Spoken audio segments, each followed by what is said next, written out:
حمد و صلات کے بعد قرآن کریم کی سورۃ الفرقان کی تفسیر آپ سن رہے ہیں۔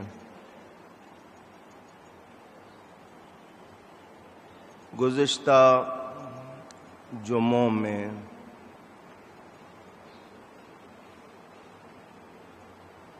سیدنا فاروق اعظم رضی اللہ تعالی عنہ اور نواسۂ رسول سیدنا امام حسین رضی اللہ تعالی عنہ کی نسبت سے بیان ہوا تھا۔ آج پھر تفسیر کا بیان مسلسل جو جاری ہے وہ ہوگا۔ اللہ تعالی مجھے حق بیان کرنے، ہم سب کو حق سن کر اس کو قبول کرنے، اس پر عمل کرنے اور اس پر قائم رہنے کی توفیق عطا فرمائے۔ برکت، تبرک، مبارک، ان الفاظ کے حوالے سے آپ کو کچھ تفصیل سنا چکا ہوں۔ برکت کسے کہتے ہیں، مبارک کب کہنا چاہیے، تبرک کیا ہوتا ہے، اس کا کچھ بیان کر چکا ہوں۔ اللہ تعالی ارشاد فرماتا ہے، تبارک الذی جعل فی السماء بروجا،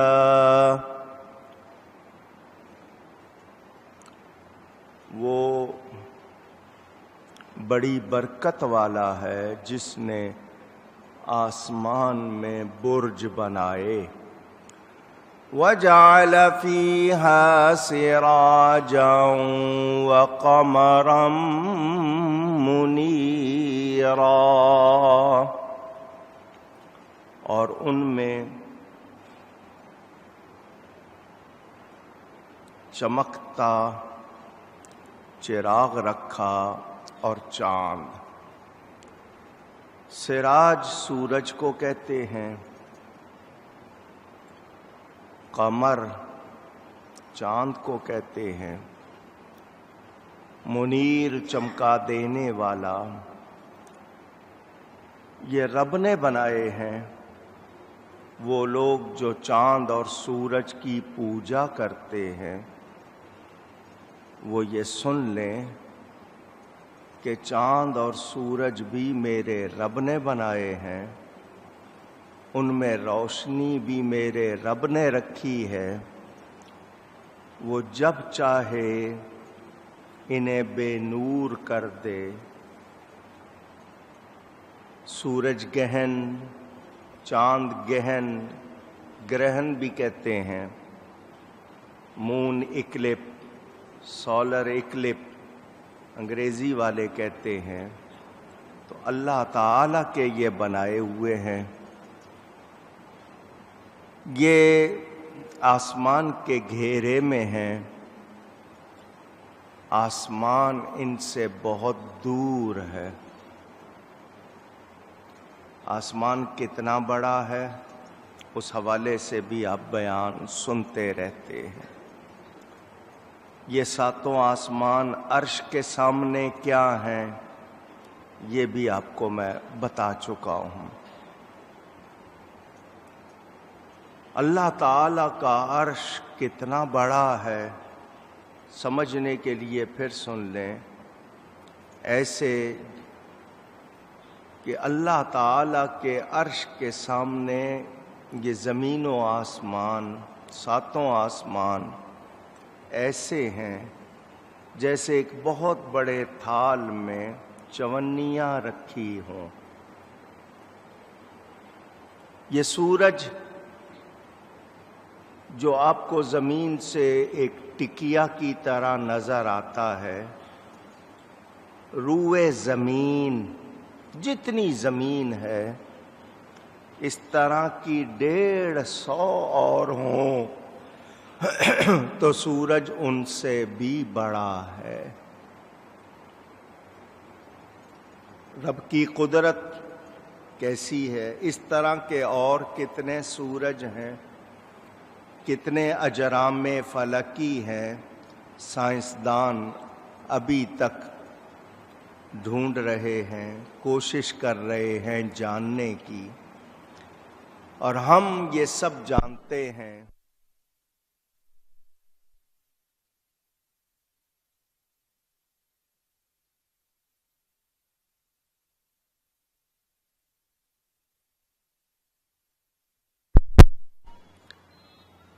ہمیں یہ معلوم ہے کہ یہ سب اللہ تعالی نے میرے نبی کے نور سے بنائے ہیں۔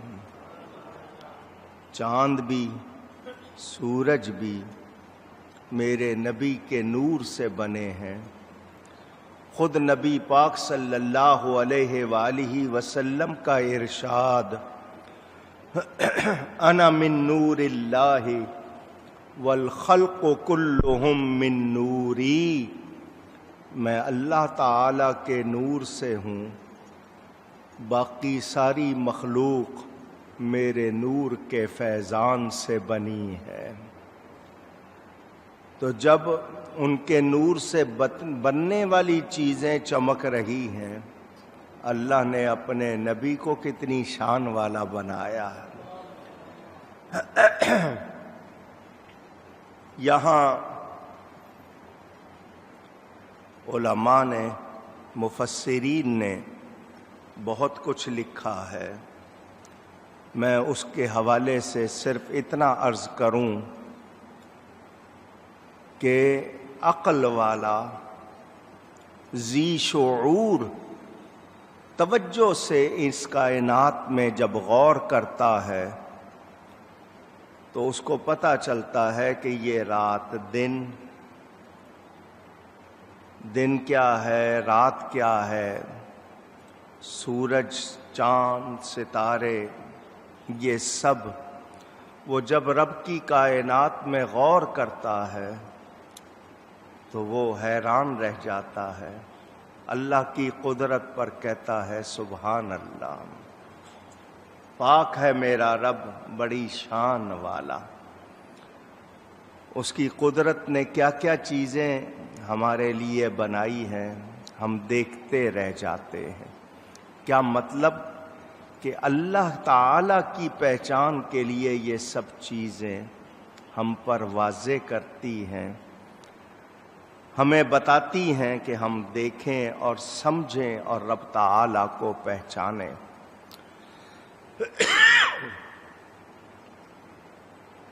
جن لوگوں نے مظاہر قدرت کی پوجا کی، تاروں کو پوجنے لگ گئے، چاند کو پوجنے لگ گئے، اس کی عبادت کرنے لگ گئے، سورج کی پوجا کرنے لگ گئے، انہوں نے غور نہیں کیا کہ یہ تارے چھپ جاتے ہیں، چاند گھٹتا بڑھتا رہتا ہے، سورج ڈوب جاتا ہے، یہ خدا نہیں ہے، خدا کی بنائی ہوئی چیزیں ہیں۔ وہ رب ہے جس نے ان سب کو بنایا ہے، اور وہ قادر و قدیر ہے۔ انسان پہچانے یہ مظاہر قدرت پوجنے کے لیے نہیں ہے۔ اللہ تعالیٰ ارشاد فرماتا ہے وَهُوَ الَّذِي جَعَلَ اللَّيْلَ وَالنَّهَارَ خِلْفَةً لِمَنْ أَرَادَ، اور وہی ہے جس نے رات اور دن کی بدلی رکھی ہے، رات جاتی ہے، دن آتا ہے، دن ختم ہو جاتا ہے، رات شروع ہو جاتی ہے۔ خلفہ، خلیفہ آپ کے ہاں بولے جاتے ہیں لفظ، ہر وہ جو کسی کے بعد آئے اس کو خلیفہ کہتے ہیں آپ، بعد میں آنے والا۔ پہلے کے اعتبار سے مانا ہوگا کہ اللہ تعالیٰ نے انہیں خلیفہ بنایا کہ ہر ایک اپنے دوسرے کا خلیفہ یا جانشین بنتا ہے. ایک کا عمل جو اس کے لیے رکھا وہ ظاہر ہوتا ہے، پھر دوسرے کا عمل شروع ہو جاتا ہے. یہ بندوں کے لیے ہے، آسانی کی ہے. دن بھی بنایا، رات بھی بنائی. دن میں کام کریں، رات میں آرام کریں. یہ عبادات کے موسم آسانی سے اطاعت، اللہ کے حکم کو پورا کرنا، یہ اس حوالے سے ہے. حضرت فاروق اعظم رضی اللہ تعالی عنہ وظیفہ کرتے تھے رات کے وقت قرآن کی تلاوت کا. کسی ایک رات میں کوئی وظیفہ رہ جائے تو کیا کرنا چاہیے یہ بھی معلوم ہو گیا. انہوں نے نبی کریم صلی اللہ علیہ وسلم سے عرض کی کہ میرا رات کا وظیفہ رہ گیا. تو یہ آیت اس کا جواب کہ اگر تم سے رات کی کوئی چیز قضا ہو گئی تو انہیں دن میں ادا کرو، اگر دن میں کوئی چیز رہ گئی تو اسے رات میں ادا کرو. یہ وظائف نوافل کے حوالے سے ہے. یہ نہیں کہ دن کا روزہ نہیں رکھ سکا تو رات کو روزہ رکھے، وہ نہیں، نفل عبادت کے حوالے سے. دوسرے معنی پر تقریر یوں ہوگی کہ رات اور دن کو ایک دوسرے کے بعد آنے والا بنایا. رات جائے تو دن آئے، ایسے ہی دن جائے تو رات آئے. ایسے کبھی نہیں ہوگا کہ دن ہو تو رات نہ ہو اور رات ہو تو پھر دن نہ ہو. یہ اس لیے کہ لوگ سال مہینے کا حساب کتاب معلوم کر سکیں، معاش کے لیے وقت جو وقت معلوم ہے اس میں آ جا سکے، کہ انہیں معلوم ہو کس وقت کام کرنا ہے، کس وقت آرام کرنا ہے. اللہ خود فرماتا ہے لمن اراد ان یذکر او اراد شکورا، اس کے لیے جو دھیان کرنا چاہے یا شکر کا ارادہ کرے. پتہ کیا چلا کہ اللہ کی نعمتوں میں غور و فکر کرنا چاہیے، اللہ کو پہچاننا چاہیے. پتہ چلتا ہے رب تعالیٰ کی قدرت میں غور کریں تو اس کی شان کا پتہ چلتا ہے. اور یہ تنبیہ ان کے لیے ہے جو انکار کرتے ہیں، جو مانتے نہیں، کہ وہ دیکھیں. اب آج سائنس بہت زیادہ دعوے کے مطابق ترقی کر چکی ہے، تو ان سائنسدانوں کو غور کرنا چاہیے کون ہے جو یہ سارا نظام چلا رہا ہے، کون ہے جس نے چیزوں میں اتنی تاثیر اور خاصیت رکھی ہے. وہ اس واجب الوجود رب تعالیٰ کو پہچانے، اس کے آگے جھک جائیں، اس کا شکر ادا کریں. مومن کے لیے کہ وہ شکر ادا کرے، کافر کے لیے کہ وہ دھیان دے، غور کرے. اب اگر وہ نہیں مانتا تو وہ منکر اور کافر کہلاتا ہے، اور جو شکر کرتا ہے اس کے لیے ان چیزوں سے برکت، فائدہ اور اس کے لیے خوشیاں ہیں. ہمیں اللہ کی نعمتوں پر شکر کرنا چاہیے. کیا کرنا چاہیے؟ اونچی کہیے گا. شکر 3 قسم پر ہے. زبان سے آپ کہتے ہیں یا اللہ تیرا شکر، الحمدللہ والشکر للہ. یہ قلبی شکر نہیں ہے، زبانی لسانی شکر۔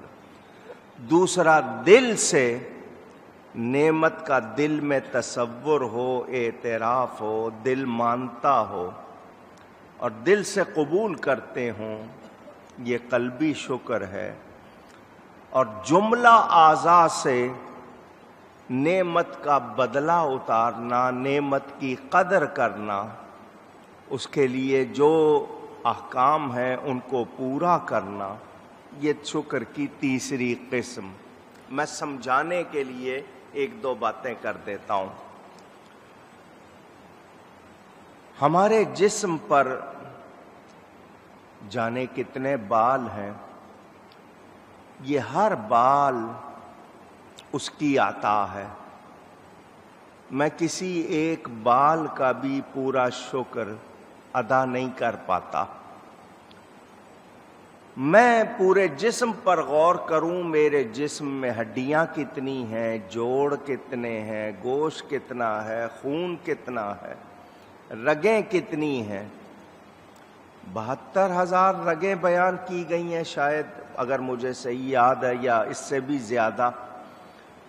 دنیا میں کوئی پمپ ایسا نہیں بنا جو اتنی اسپیڈ سے اور اتنی سپلائی کر سکے۔ اللہ نے انسان کے جسم میں کیا کچھ بنایا ہے، اس انسان کے جسم میں کتنی خاصیتیں، خون کی تاثیر کیا ہے، گوشت کی کیا ہے، آپ کے جسم میں پانی بھی ہے، ہڈیاں بھی ہیں، کتنے کیمیکلز ہیں جو خود بنتے ہیں، بڑھتے گھٹتے ہیں۔